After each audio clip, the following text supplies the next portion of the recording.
परीक्षला आइली दुर्गा माई डोली लेके आइल बाबा गवा सखी चला न बढ़ चला गवा डोली लेके आइल बाबा गवा सखी चला न बढ़ चला गवा पान दिया लेके फूल दिया लेके गौरा के माना परीक्षला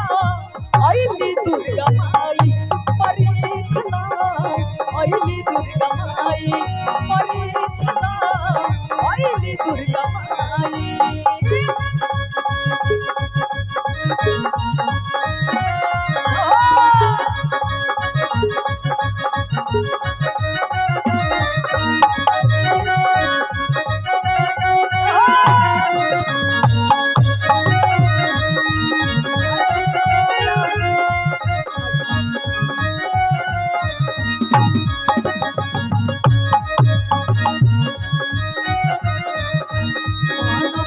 भगती में ऐसन सारा बंधन तोड़ के बहुरिया नाचे गाली चुनरिया होड़ के अजनई बहुरिया नाचे गाली चुनरिया होड़ के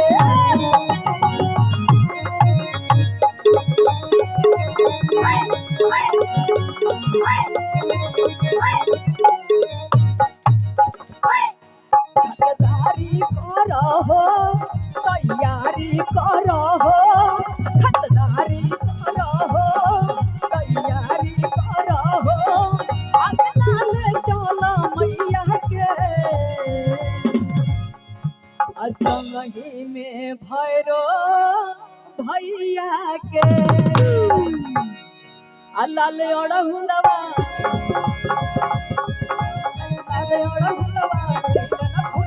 मालिनी खबर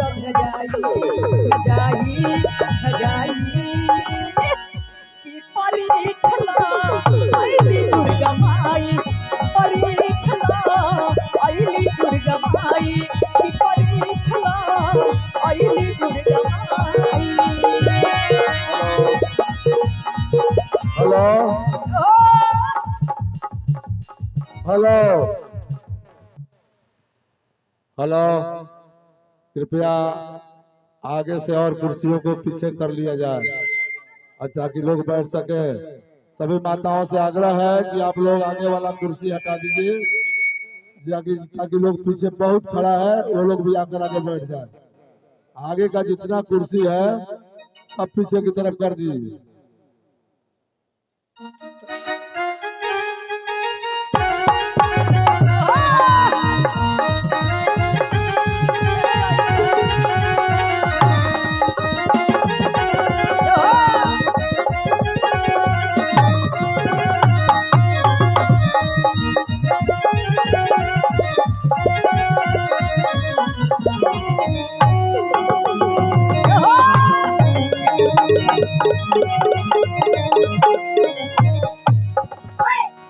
चुनरी मंगवावा हो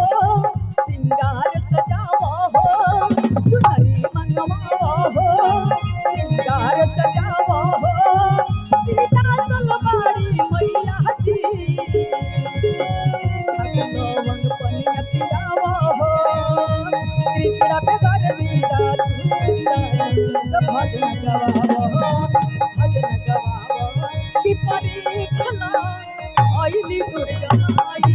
परीक्षला आइली दुर्गा माई परीक्षला आइली दुर्गा माई परीक्षला आइली दुर्गा माई परीक्षला आइली दुर्गा माई परीक्षला